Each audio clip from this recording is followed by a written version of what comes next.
Bonjour, chers frères et sœurs en Jésus-Christ, chers amis, chers internautes, que le Seigneur vous bénisse et vous garde.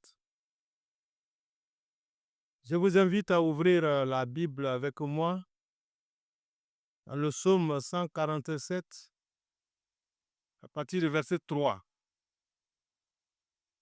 L'Éternel guérit ceux qui ont le cœur brisé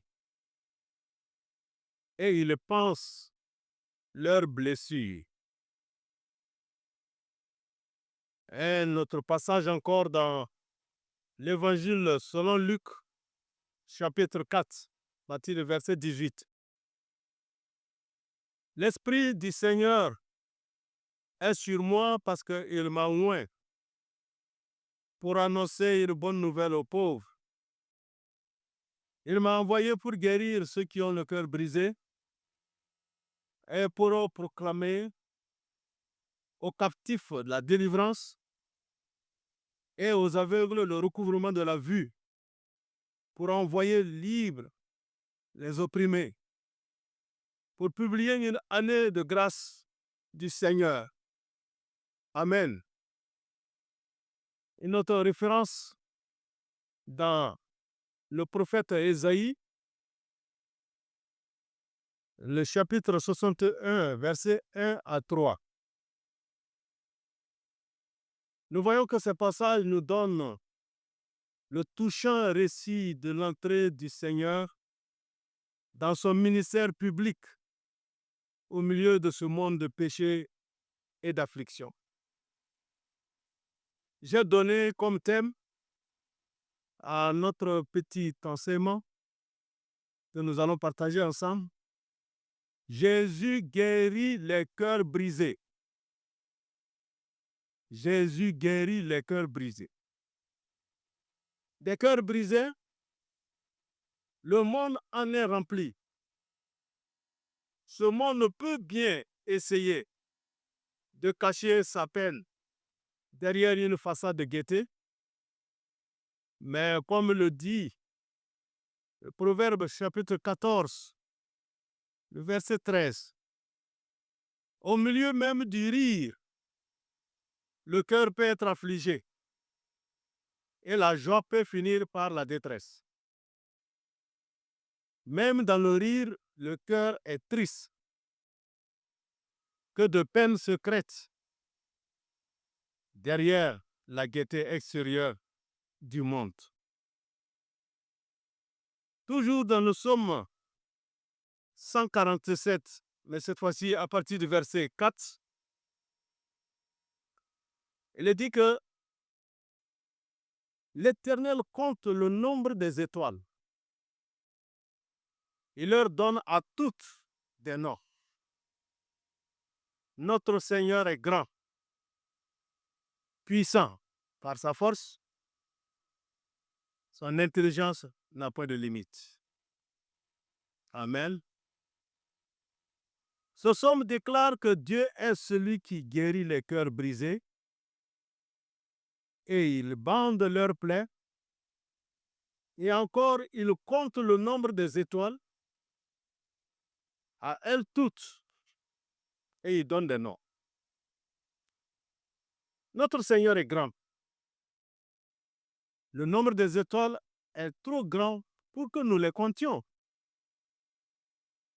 Les blessures du cœur sont aussi trop profondes pour que nous les sondions. Mais Dieu peut à la fois compter les étoiles dans le ciel et guérir ceux qui sur la terre ont le cœur brisé. Amen. Jésus est venu dans ce monde pour y chercher de telles personnes, ceux qui ont le cœur brisé. Jésus a choisi de devenir un homme pauvre. La Bible dit qu'il s'est fait pauvre pour nous donner sa richesse. Un homme pauvre et un homme de douleur, comme le prophète Ésaïe le dit, pour se pencher sur les douleurs des hommes afin de sécher leurs larmes et de panser leurs blessures. Amen.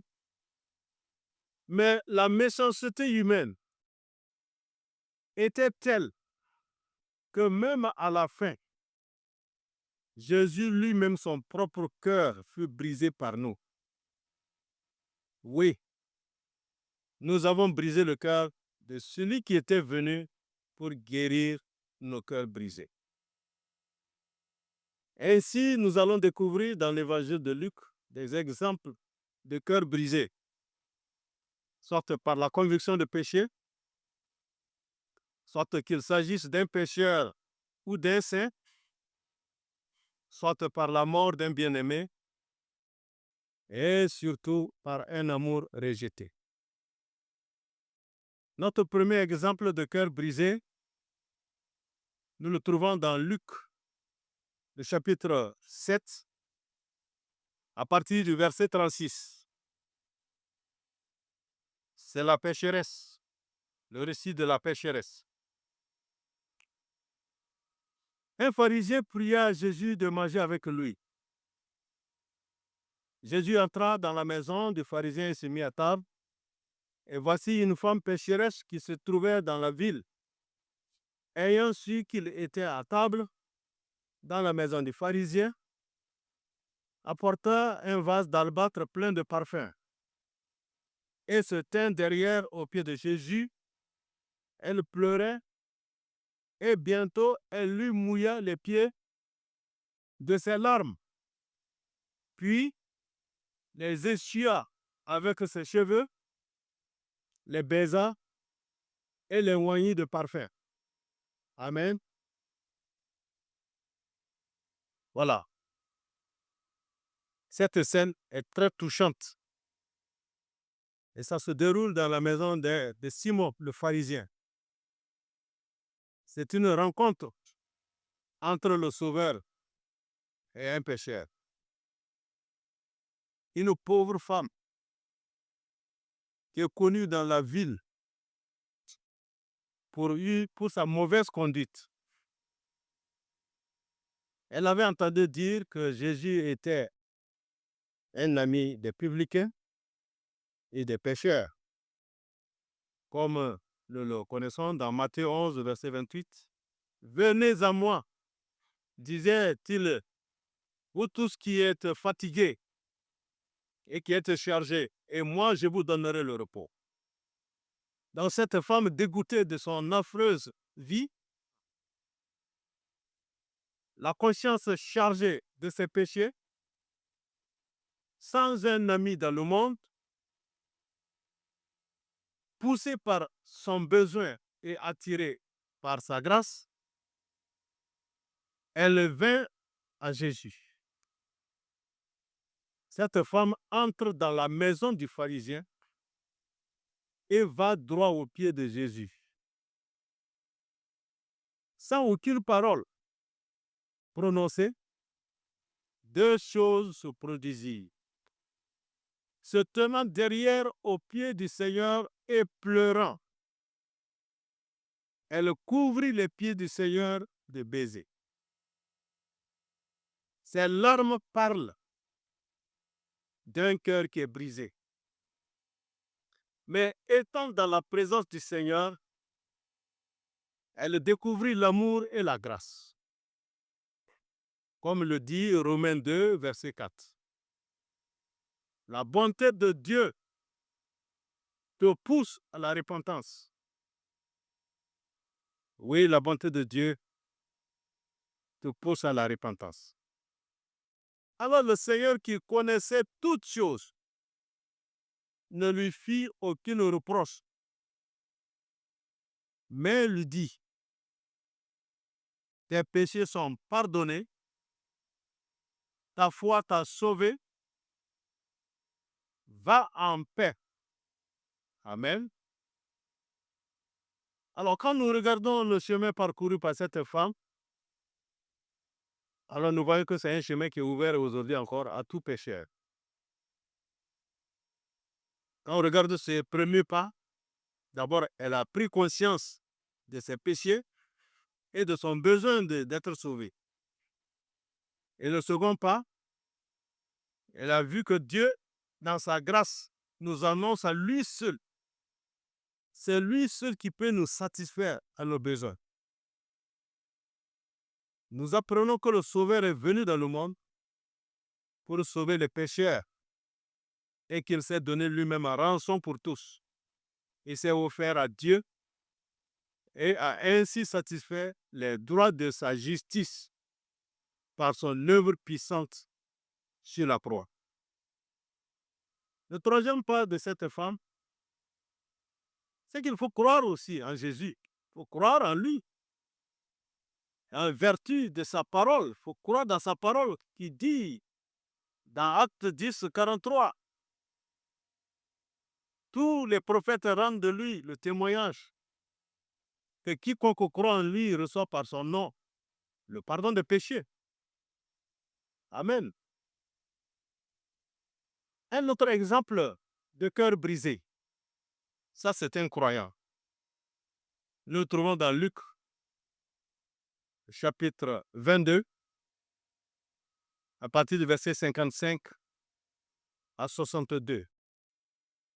C'est le récit de l'apôtre Pierre que le Seigneur lui avait annoncé d'avance qu'il le renierait. Quand il va le renier jusqu'à 3 fois, le coq va chanter. Alors, on a arrêté Jésus et Pierre se tenait dans les environs. Nous connaissons ça très bien. Au verset 60, Pierre a répondu, « Oh, homme, je ne sais ce que tu dis. » Au même instant, comme il parlait encore, le coq chanta. Ça se faisait la troisième fois qu'il venait de renier. Et le Seigneur s'étant retourné regarda Pierre. Et Pierre se souvint de la parole que le Seigneur lui avait dite. Avant que le coq chante aujourd'hui, tu me renierais 3 fois. C'est verset 62. Et étant sorti, il pleura amèrement.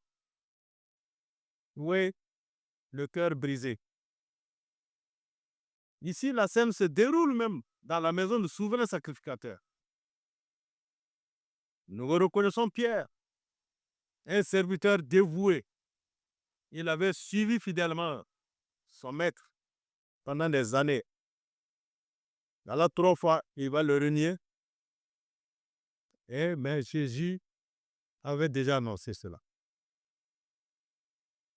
Le disciple a renié le maître. C'est vrai. Mais le maître a-t-il renié le disciple? Oui. Est-ce que le maître a renié le disciple? Béni soit son nom. Son amour ne change pas. Parce que ayant aimé les siens qui étaient dans le monde, il les aima jusqu'à la fin. Au moment même où Pierre se détourne du Seigneur, le Seigneur se tourne vers Pierre et le regarde. Quand lui s'est détourné du Seigneur, le Seigneur se tourne vers lui. Nous pouvons lui faire vraiment de la peine, mais nous ne pouvons pas changer son amour. Amen. Gloire au Seigneur. Le regard du Seigneur semblait dire à Pierre, « Tu m'as renié, Pierre. Tu as dit que tu ne me connaissais pas. Mais en dépit de tes reniements, moi je t'aime toujours. » Et cela brisa le cœur du pauvre disciple. Pierre étant sorti dehors, pleura amèrement. Alors, lorsque le Seigneur est ressuscité, il s'est occupé personnellement de Pierre et a essuyé ses larmes. Un autre exemple de cœur brisé. Ça, c'est une veuve au cœur brisé. Le récit se trouve dans Luc 7, à partir du verset 11. Luc 7, verset 11. Le jour suivant, Jésus alla dans une ville appelée Naïn. Ses disciples et une grande foule faisaient route avec lui. Lorsqu'il fut près de la porte de la ville, voici, on portait en terre un mort, fils unique de sa mère, qui était veuve. Et il y avait avec elle beaucoup de gens de la ville. Le Seigneur, l'ayant vue, fut ému de compassion pour elle. Et il lui dit, ne pleure pas. Il s'approcha et toucha le cercueil. Ceux qui le portaient s'arrêtèrent. Il dit, jeune homme, je te le dis, lève-toi. Et le mort s'assit et se mit à parler. Jésus le rendit à sa mère. Tous furent saisis de crainte et ils glorifiaient Dieu, disant, un grand prophète apparut parmi nous et Dieu a visité son peuple. Amen. Un cœur brisé, une veuve, son seul fils qui lui restait, venait de mourir. Cette scène nous rappelle qu'au-dessus des scènes les plus belles du monde, alors s'étend l'ombre noire de la mort. Les scènes les plus belles de ce monde-là, au-dessus là, ça s'étend l'ombre noire de la mort. Alors que le sens même de la ville là, Naïn, signifie agréable. Naïn veut dire agréable.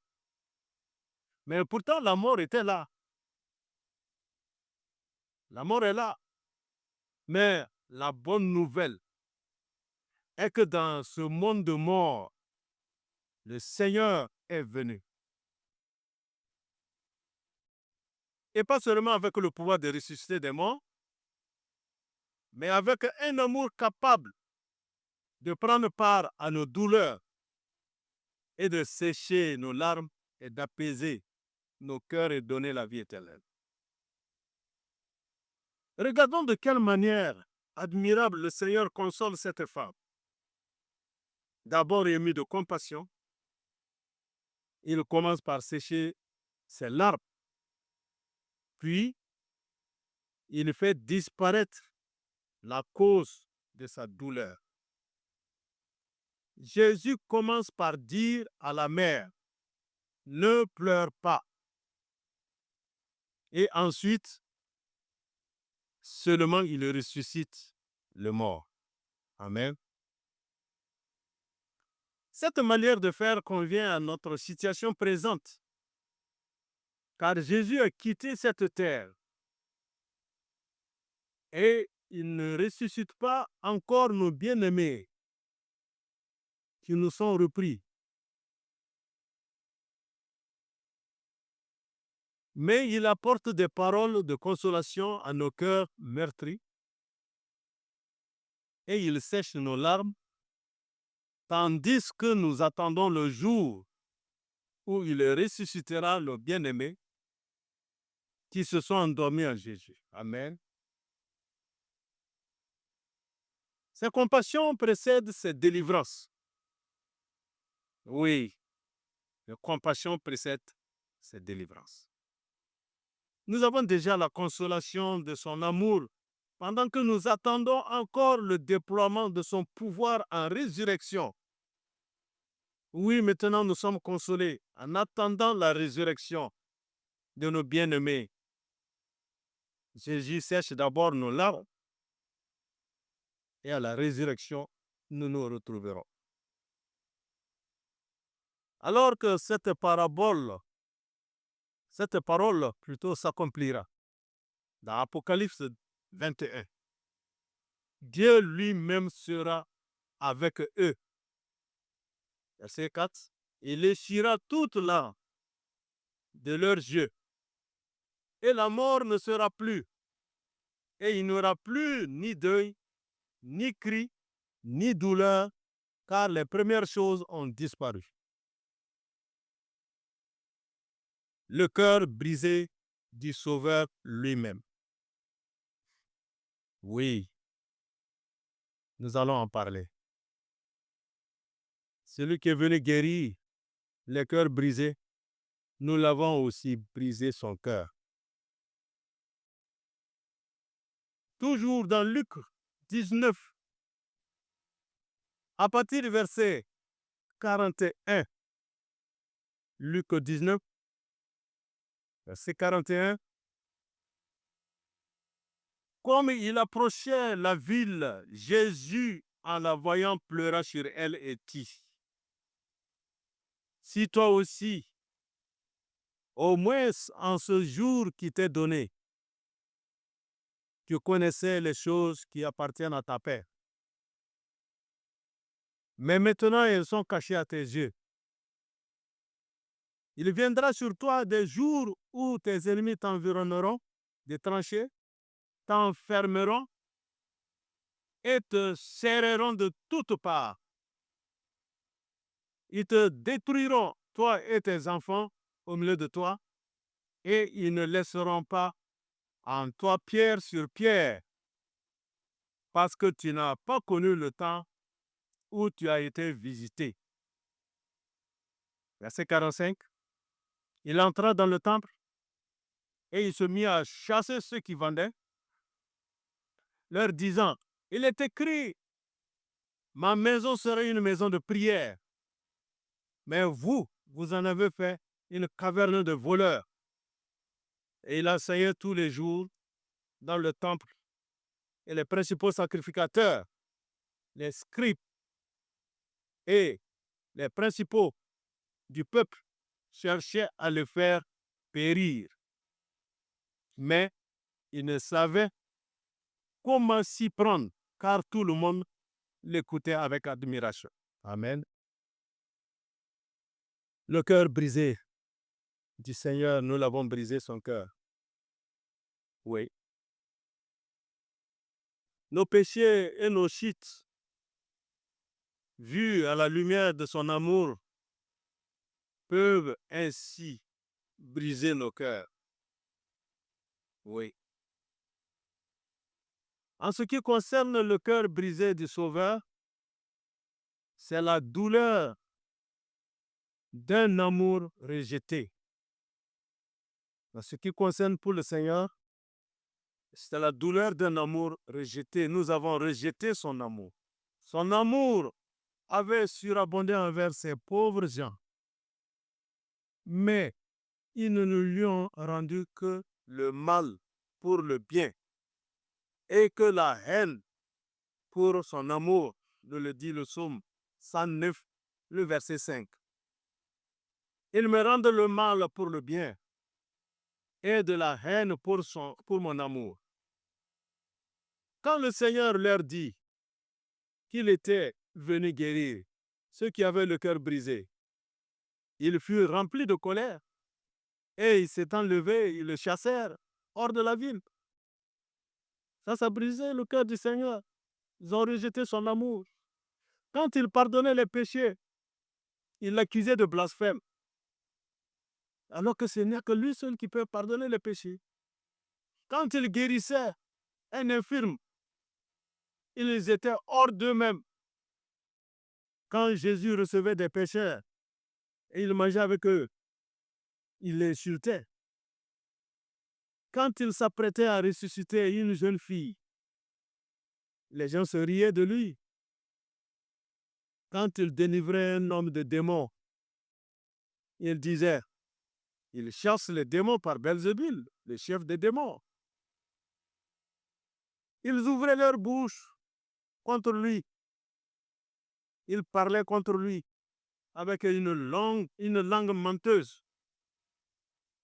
Ils combattaient contre lui sans raison. Et à cause de son amour, ils étaient ses ennemis. Nous le dit le psaume 109, le verset 2 à 5. Néanmoins, cette haine cruelle de l'homme sans cœur n'a provoqué aucune parole d'indignation de la part de Christ. Aucun mot de vengeance ou d'amertume n'est tombé de ses lèvres.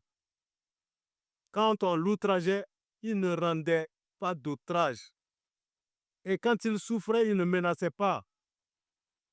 L'insensibilité et la méchanceté de nos cœurs n'a fait que provoquer une douleur qui s'est exprimée par des larmes. Jésus a pleuré. Nous avons fini par briser son cœur,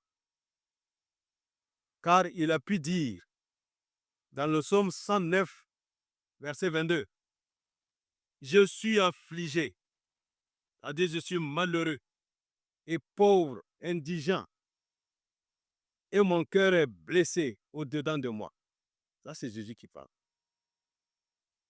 Et ayant brisé son cœur, nous l'avons fait mourir. Psaume 109, verset 16. Jusqu'à faire mourir l'homme au cœur brisé. Nous l'avons fait mourir. Mais comme le dit Apocalypse 21, verset 4, Dieu essuiera toute larme de leurs yeux. Et il n'y aura plus ni mort, ni cri, ni peine. Les choses vieilles seront passées pour toujours. Christ verra du fruit du travail de son âme et il sera satisfait. Amen. Jésus verra le fruit du travail de son âme et il sera satisfait. Voilà, bien-aimés, frères et sœurs, pour ce petit enseignement. Que le Seigneur vous bénisse, que le Seigneur vous garde, que le Seigneur nous soutienne, sachant effectivement que c'est Jésus qui guérit les cœurs brisés. Il est venu pour cela. Quelle que soit vraiment la brisure de ton cœur, quelle que soit la difficulté, quel que soit tout ce que l'on peut traverser, il n'y a que lui seul qui peut d'abord avoir compassion et qui peut guérir. Amen. Que le Seigneur vous bénisse. Au nom du Seigneur Jésus-Christ. Amen.